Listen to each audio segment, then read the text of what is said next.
அரசியல் பேரவை நேயர்களுக்கு வணக்கம். நான் உங்கள் பிருந்தா சங்கர். இன்று நம்மோடு சிறப்பு விருந்தினராக இணைந்திருப்பது ஊடகவியலாளர் அருள்மொழிவர்மன் அவர்கள். வணக்கம் சார். வணக்கம் மேடம். எப்படி இருக்கீங்க? நலமா இருக்கேன். இப்ப முதல் முறையா பாத்தீங்க அப்படின்னா சீமான் அவர்கள் இறங்கு முகத்தை வந்து பார்த்திருக்காரு. ஏன்னா 2010 கட்சி ஆரம்பிச்சு 2021 சட்டமன்ற தேர்தல் 2024 வரையும் கூட அவர் வந்து ஏர்முகத்துலதான் இருந்தாரு. ஒரு இடத்துல கூட சருகுனதா சரித்திரமே கிடையாது. இப்போ இந்த விஜய் அவர்களுடைய வருகைக்கு பின்பு பாத்தீங்கன்னா 3.99% கிட்ட வந்து வாங்கியிருக்காங்க. கிட்டத்தட்ட 18,50,000 சொச்சம் வாக்குகள் தான் வாங்கியிருக்காங்க.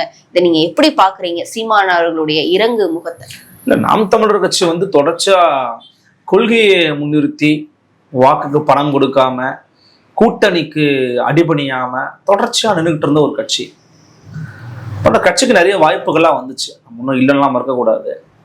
பட் அந்த வாய்ப்புகளை தொடர்ச்சியா நிராகரிச்சாங்க, கூட்டணிக்கான வாய்ப்புகள் நிராகரிச்சாங்க. ஒருவேளை நான் சொல்றேன், ஒருவேளை கூட்டணிக்கு ஏதாவது போயிருந்தாங்கன்னா சீட் கன்வெர்ட்டபிலிட்டி கட்சிக்கு ஆயிருக்கும். ஏன் இன்னைக்கு ஏன் சொன்னீங்க கேட்கலாம். பட் எனக்கு தோணுது, ஏன்னா இவங்களுடைய இது வந்து நாம் தமிழர் கட்சிக்கு ஒரு பின்னடைவான்னு கேட்டீங்கன்னா ஒரு பெரிய பின்னடைவு, மிகப்பெரிய பின்னடைவு. ஏன்னா 8% ஓட்டு இருந்த 8% ஓட்டு இருந்த கட்சி 4% குறையறீங்க. அப்ப 4% ஓட்ட 18 லட்சம் ஓட்டை வந்து கிட்டத்தட்ட விஜய் அள்ளிட்டு போயிருக்காரு. இப்போ 8 ரிட்டர்ன் பண்ணியிருந்தாங்கன்னா கூட அது வந்து இதுவா சொல்லியிருப்பாங்க. பட் 4 to 5 அல்லது ஒரு 6 தாண்டிடுவாருன்னு நினைச்சாங்க. பட் 4% தான் அவங்க வாங்கியிருக்காங்கிறது வந்து ஒரு பின்னடைவா தான் நம்ம வந்து கருத வேண்டியது இருக்கிறது. பட் எனக்கு தெரிஞ்சு நான் மற்ற கட்சிகள் கூட சொல்லுவோம்ல, இது மாதிரி உள் வாங்கிடுவாங்க அதிமுக. ஆனால் நாம் தமிழர் கட்சி எதுவும் பெரும்பாலும் யாராலும் எதுவும் பண்ண முடியாது. அந்த கட்சி இன்னும் அப்படியே இருக்கும், அல்லது அந்த கட்சி வந்து அடுத்தது என்னங்கிறத நோக்கி நகருவாங்க. நீங்க வேணா பாருங்க, பார்லிமெண்ட் தனிச்சு தான் நிற்பாங்க. இந்த கட்சி வந்து உடைவதற்கோ அல்லது வந்து அழிவதற்கு, அதாவது முற்று முழுதாக வந்து அதுக்கு வாய்ப்பு இல்லை. 4% ஓட்டு வச்சிருக்கிறாங்க. இதே 4% தான் பாமக இருக்குது. இதே 4% கீழே தான் தேமுதிக இருந்துச்சு. 4% கூட விசிக கிடையாது, மற்ற கம்யூனிஸ்டுகளுக்கும் கிடையாது. இப்ப நீங்க டேட்டா வந்து எடுத்து பாத்தீங்கன்னாலும் 2016-19 இருந்த மாதிரி 4வது கட்சியா தான் நாம் தமிழர் கட்சி. ஸோ இந்த 4% ஓட்டை தக்க வைக்கிறாங்க அவங்க.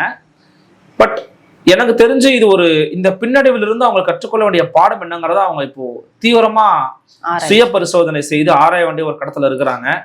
ஆனால் அவங்களுடைய உழைப்பையோ அவங்களுடைய இந்த பயணத்தையோ அவங்களுடைய பாதையையோ இது வந்து இந்த வாக்கு சரிவுக்கு காரணமா இருக்காதுன்னு நான் நம்புறேன். ஏன்னா என்னை பொறுத்த வரைக்கும் விஜய்ங்கிற அந்த அலை வந்து எல்லாரையும் அடிச்சுட்டு போயிருக்கு, அதுல நாம் தமிழர் கட்சியும் அடிச்சுட்டு போயிருக்கு. அப்படிதான் பார்க்க முடியுமே தவிர இது அவருடைய செயல்பாடுகளால குறைந்த மாதிரி எனக்கு தோணல. ஏன்னா நீங்க அப்படி பார்க்கணும்னா எல்லா தொகுதிக்கும் போனாரு, செயல்பாடு ரீதியா நீங்க பார்க்கணும்னா எல்லா தொகுதிக்கும் போனாரு, எல்லா மக்களையும் பார்த்தாரு, எல்லா மக்கள்கிட்டையும் பேசுறாரு. மக்கள் அவருக்கு தான் காசு கொடுத்தாங்க. அது யாராவது ஒரு இடத்துக்கு ஒருத்தர் நடந்திருக்கா நீங்க சொல்லுங்க? மக்கள் போய் காசு கொடுத்தது அவர் ஒருத்தருக்கு தான். கண்டிப்பா கண்டிப்பா. அப்ப அவங்களுடைய நம்பிக்கையை பெற்றிருக்கிறார் சீமான். அந்த 18 லட்சம் பேரை அவர் வந்து காவு கொடுக்க மாட்டாரு, கண்டிப்பா ஏமாத்த மாட்டாரு.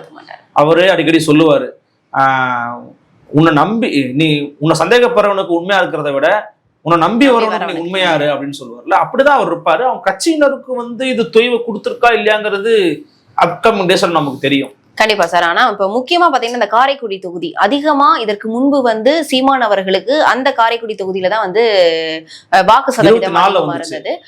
இப்ப பாத்தீங்க அப்படின்னா காரைக்குடி தொகுதியில சீமான் அவர்கள் நின்ற தொகுதியில பாத்தீங்க அப்படின்னா பின்னுக்கு தள்ளப்பட்டிருக்க 4வது இடத்துக்கு. அந்த இடத்துல முதல்ல வந்து தாவேகா டாக்டர் பிரபு அவர்கள் இருக்காங்க, 2வது இடத்துல காங்கிரஸ், 3வது இடத்துல பாமக இருக்காங்க, 4வது இடத்துல அமமுக இருக்காங்க, 4வது இடத்துல வந்து சீமானவர்கள் இருக்காங்க. அந்த இடத்துல இப்படி யாரதற்கு இந்த மாதிரி நிலை மாறுவதற்கு காரணம் என்ன?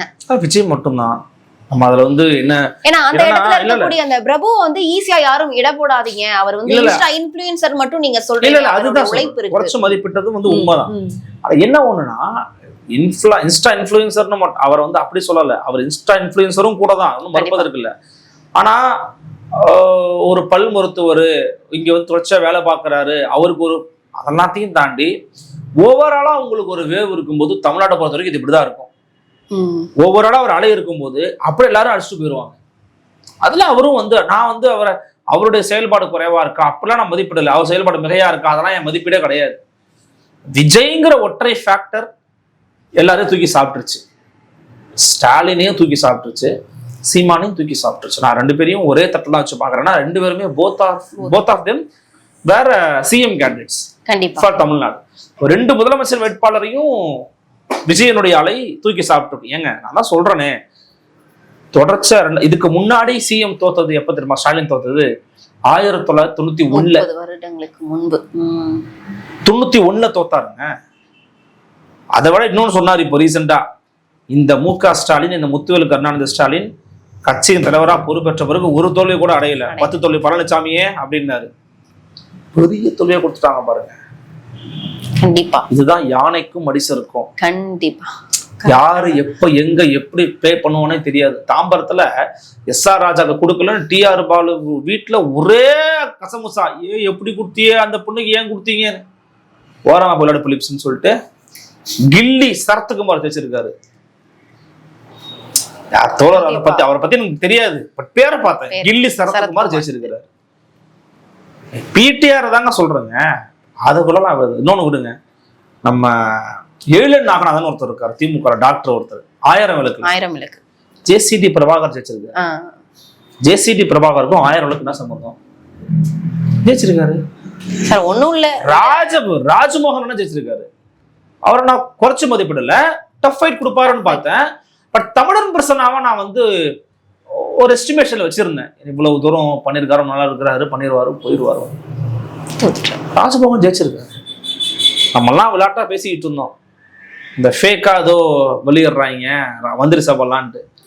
உண்மையாதான் வந்து ஒர்க் பண்ணிருக்காங்க. அதே மாதிரி டி நகர்ல பாத்தீங்கன்னா இதுதான் சார் மிகப்பெரியது. அந்த தொகுதிக்கு அவர் ஒரு தடவை கூட போகலன்னு அவர் மேல அவ்வளவு பெரிய கம்ப்ளைண்ட் இருக்கு சார். போற போக்குல உங்க வன்மத்தை கொட்டிட்டீங்க நீங்க. என்னன்னா அதான் சொல்றேன், இப்ப நீங்க சொன்னீங்க பாத்தீங்களா, இன்னொன்னு சொல்றேன், மதுரை முஸ்தபா ஜெயிச்சார்ல மதுரை மத்தியில, அவர் ட்ரிப்ளிகேன். இப்ப மக்கள் எதை பார்த்திருக்காங்க, இதுல ஒரு விஷயம் நடந்திருக்குமா?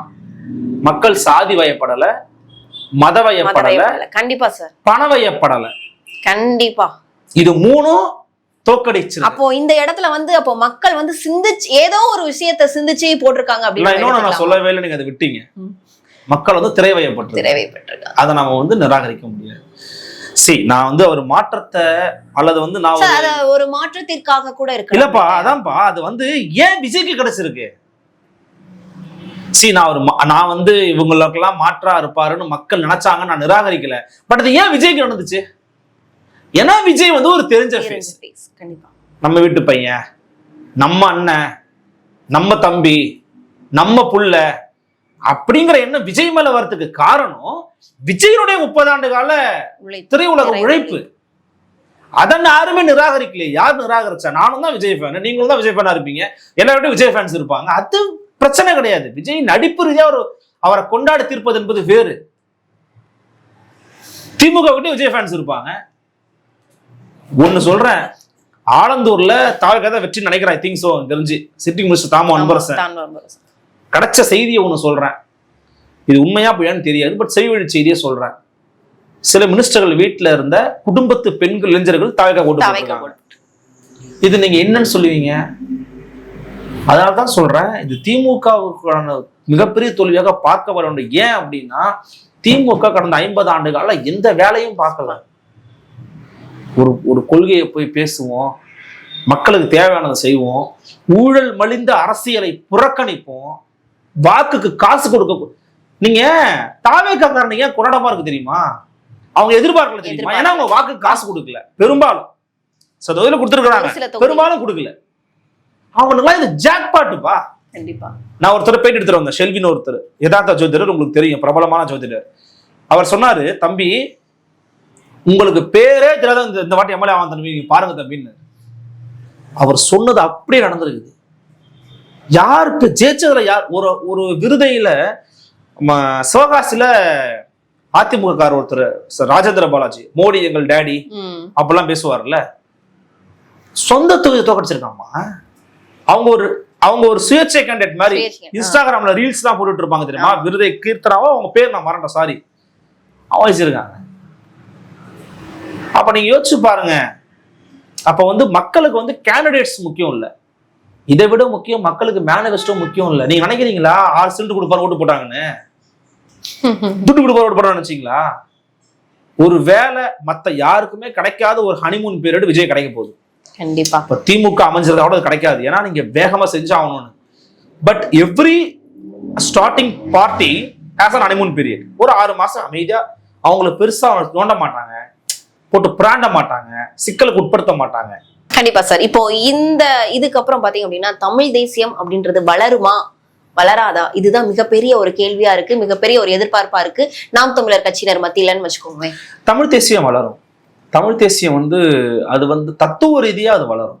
அதை நீங்க நிராகரிக்கலாம் முடியாது. நீங்க சரி திராவிட கட்சிகள் இப்போ திமுகவா இருக்கட்டும், திமுக கட்சி தமிழ் தேசியன்ற பேரை உச்சரிச்சிருக்குதா? பட் தாவேகா தலைவர் அவர் மேடையில நான் அதுக்காக தமிழ் தேசியம் பேசுறாருன்னு சொல்ல வரல, அவர் உச்சரிக்கிறார்ல. ஏன் உச்சரிக்கிறார்? ஒரு புதிய கட்சியா தமிழ் தேசியம் பேசணும். It made an impact. Seema ஒரு தாக்கத்தை ஏற்படுத்தி இருக்காரு. நாம் தமிழர் கட்சி ஒரு தாக்கத்தை ஏற்படுத்தி இருக்கு.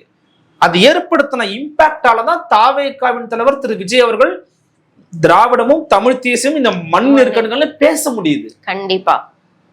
அவர் ஒரு மேடையில பேசுறாருன்னா தமிழ் தேசியம் அந்த இடத்துக்கு போயிருக்குல்ல. ஒரு திரையுலகத்தின் உச்ச நட்சத்திரம் கட்சி ஆரம்பிக்கும் போது தமிழ் தேசியம் பேசுறாருல்ல, என்ன அர்த்தம்? அப்ப அது போயிருக்குதான். தமிழ் தேசியங்கிற தத்துவம் தோற்காதுமா. தத்துவம் என்னைக்குமே எங்க காலகட்டத்தை தோற்காது. சரி, இப்ப 2026 அவர் ஜெயிச்சிட்டாரு, தொடர்ச்சியா என்ன ஆகும்னு யாருக்கு தெரியும்? கண்டிப்பா நாளைக்கு என்ன ஆகும் நமக்கு தெரியாது. இவரே ஒரு உதாரணத்துக்கு சொல்றேன், ஹைப்போதிசிஸ் தான், நான் நடக்கும்னு சொல்லல. ஒரு 1.5 வருஷம் நடத்துறாரு, 130 தான் இருக்குன்னு வச்சுப்போமே. ஒரு 20 பேர் 30 பேர் ஊருன்னு என்ன பண்ணுவீங்க? கட்சிக்காரன் என்ன பண்ணுவீங்க? அப்படி பண்ண முடியாதுன்றது என்னுடைய கணிப்பு. முடியாது. எந்த ஒரு கட்சிக்குமே அவ்வளவு தூரம் விலை போகக்கூடிய ஆட்கள் உருவாவான்னு எனக்கு தெரியல. ஏன்னா இப்ப வர வர எனக்கு நடக்கும் தெரியாதுன்னு சொல்ல முடிய மாட்டேங்குது. கண்டிப்பா சார். எது எப்ப நடக்கும்னு தெரியல. உடனே ரீல்ஸ் அனுப்பி விட்டுறாங்க, நீ சொன்னல அதை பத்தியா வேற மாதிரி ஆயிருக்கு. அதனால அப்படி ஒரு விஷயம் நடந்தாதான் தாவேகாவால இது பண்ண முடியாம போகும். பட் தாவேகாவோட செயல்பாடுகளை மக்கள் உற்று கவனிப்பாங்க. கண்டிப்பா. இதுக்கு மக்கள் பார்ப்பாங்க. இதுக்கப்புறம் இப்பயும் நம்ம வைக்கிற கோரிக்கை ஒண்ணுதான், ஒரு பிரஸ் மீட் ஒண்ணு கொடுங்க. இப்ப நிறைய பேர் ஒரு பிரஸ் மீட் வீடியோ ஷேர் பண்ணிட்டு இருந்தாங்க. நான் கூட அறிவிப்பு வெளியிட போறாருன்னு பார்த்தேன். ஒரு திரைப்படத்துல ஒரு காட்சி வருது, என்ன படம்னு எனக்கு தெரியல. இவங்க கீர்த்தி சுரேஷ் இருக்காங்க, அவர் உடனே வா போலாம் அப்படிங்கிறாரு. அப்புறம் எல்லாரையும் பார்த்துட்டு வீடியோ கார சொல்றாரு, கண்ணெல்லாம் போட்டிருக்காரு, கோட் சூட் எல்லாம் போட்டிருக்காரு. அவர் ஒரு பிரஸ் மீட் கொடுப்பாரு போல நினைக்கிறேன். அவங்க எல்லாம் சொல்றாங்க, கொடுக்கவும் அவருக்கு விருப்பம் இருக்காது. அதான் சொல்றேனே, கண்டெம்பரரி பாலிடிக்ஸ மக்கள் நிராகரிக்கிறாங்க அப்படிங்கிற எண்ணத்தை நமக்குள்ள விதைச்சிட்டாரு விஜய். ஒரு பிரஸ் மீட் கொடுக்கறது, ஒரு பிரச்சனைனா போய் நிக்கிறது, ஒரு ஆர்ப்பாட்டம் பண்றது, ஒரு போராட்டம் பண்றது, ஏதோ செயல்பாடுகளை இறங்குறது. அதெல்லாம் அவங்க நீ வரணும்னு அவசியம் இல்லை. என் தொகுதிக்கு தேவையான வேலையை செய்வியா? உண்ண உணவு, இருக்க இடம், இருக்க வீடு, ஒழுங்கான கல்வி, படிச்ச படிப்புக்கு ஏற்ற வேலை, இதெல்லாம் நீ கொடுப்பியா? இதெல்லாம் நீ கொடுத்தனா ஓகே, நீ வா என் வீட்டுக்கு உட்காரு, சாப்பிடு, டீ குடி. என்ன கலைஞர் டிவியா தொலைச்சா பாக்குறீங்களா? அப்படிலாம் கேட்க வேண்டிய அவசியமே கிடையாது. கண்டிப்பா. அதெல்லாம் மக்கள் விரும்பல. மக்கள் விரும்புறதெல்லாம் என்ன? நீ நல்ல ஆட்சி பண்ணுவியா, பிரச்சனை வராம பாத்துக்குவியா, வா, இல்லைன்னா போ அப்படின்னு இப்ப சொல்லியிருக்கிறாங்கன்னு என்ன தோணுது. கண்டிப்பா சார், பொறுத்திருந்து பார்க்கலாம் நம்ம பேசினதெல்லாம் நடக்குதா அப்படின்னு சொல்லிட்டு பல்வேறு விவரங்களை எங்களோட பகிர்ந்தோம். நன்றி.